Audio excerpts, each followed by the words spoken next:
ஆன்மீக அன்பர்களே வணக்கம். குலதெய்வத்திற்கு விளக்கேற்றும் முறை நம் வீட்டில் ஏற்படும் அனைத்து விதமான பிரச்சனைக்கும் மூல காரணமாக இருக்கும் ஒரு விஷயம் என்றால் அது பெரும்பாலானோருக்கு பணமாகத்தான் இருக்கும். அந்த பணம் நம் வீட்டில் நிரந்தரமாக தங்க வேண்டும் என்றால் அதற்கு முதலில் நம் குலதெய்வத்தின் ஆசீர்வாதம் நமக்கு முழுமையாக கிடைத்திருக்க வேண்டும். அநேகமானவர்களின் வீட்டில் குலதெய்வ வழிபாட்டை மறந்து விடுகிறார்கள். அதாவது வருடத்திற்கு ஒரு முறையோ அல்லது இருமுறையோ குலதெய்வ கோவிலுக்கு சென்று வழிபடுவது என்பது வேறு.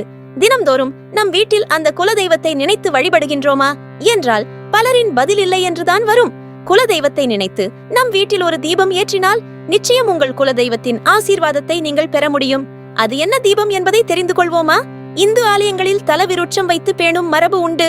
அந்த வகையில் திரு இரும்பை மாகாளம், திருப்பழமணி படிக்கரை, திருக்கொடிமாடச்செங்குன்னூர், திருவனந்தபுரம் முதலிய திருக்கோயில்களில் இலுப்பை மரம் தலவிருட்சமாக உள்ளது.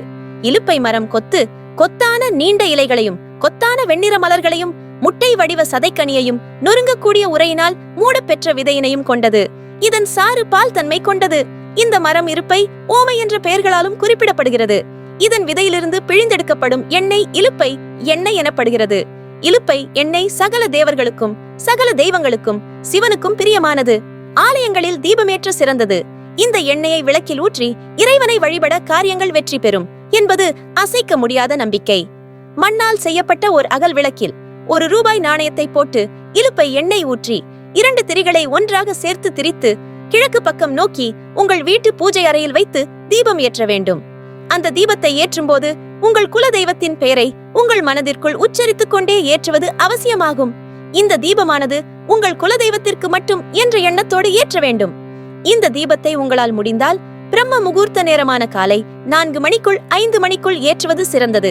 முடியாத பட்சத்தில் காலை 7 மணிக்குள்ளாவது இந்த தீபத்தை ஏற்றிவிடுங்கள். இலுப்பை எண்ணெய்க்கு அனைத்து தெய்வங்களின் சக்தியையும் ஈர்க்கும் தன்மை உடையது. சிவன் கோவில்களில் பெரும்பாலும் இலுப்பை எண்ணெயின் மூலம்தான் விளக்கினை ஏற்றி வந்தார்கள். குத்து விளக்கில் இலுப்பை எண்ணெய் ஊற்றி வெள்ளை திரி போட்டு வெள்ளிக்கிழமையன்று பிரம்ம முகூர்த்தத்தில் விளக்கு ஏற்றினால் அஷ்டலட்சுமி அருள் கிடைக்கும். இதேபோல் மஞ்சள் திரியிட்டால் குபேரன் அருள் கிடைக்கும். சிகப்பு திரியிட்டால் நம் கடன் தொல்லை தீரும். இப்படியாக இலுப்பை எண்ணெயில் முறையாக தீபத்தை ஏற்றும் போது நம்மால் நல்ல பலனை அடைய முடியும்.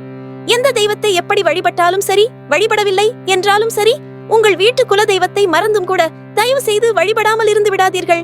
ஏனென்றால் நம் குலத்திற்கு எந்த விதமான கஷ்டங்களும் ஏற்படாமல் பாதுகாத்து வர வேண்டும் என்று நம் முன்னோர்கள் காலம் காலமாக வழிபட்டு வரும் தெய்வம்தான் குலதெய்வம். இப்படிப்பட்ட குல தெய்வத்தை மறப்பது என்பது நம் குடும்பத்திற்கு நல்லது அல்ல. 1000 பசுனை விளக்குகளை ஏற்றி வைப்பதன் பலன் ஒரு இலுப்பெண்ணெய் விளக்கு ஏற்றி வைப்பதற்கு சமம். குல தெய்வத்திற்கு இலுப்பை எண்ணெய் ஊற்றி தீபம் ஏற்றினால் அஷ்டலட்சுமிகளும் அள்ளித் தருவார்கள். மீண்டும் அடுத்த ஒரு பதிவில் பார்ப்போம். நன்றி, வணக்கம்.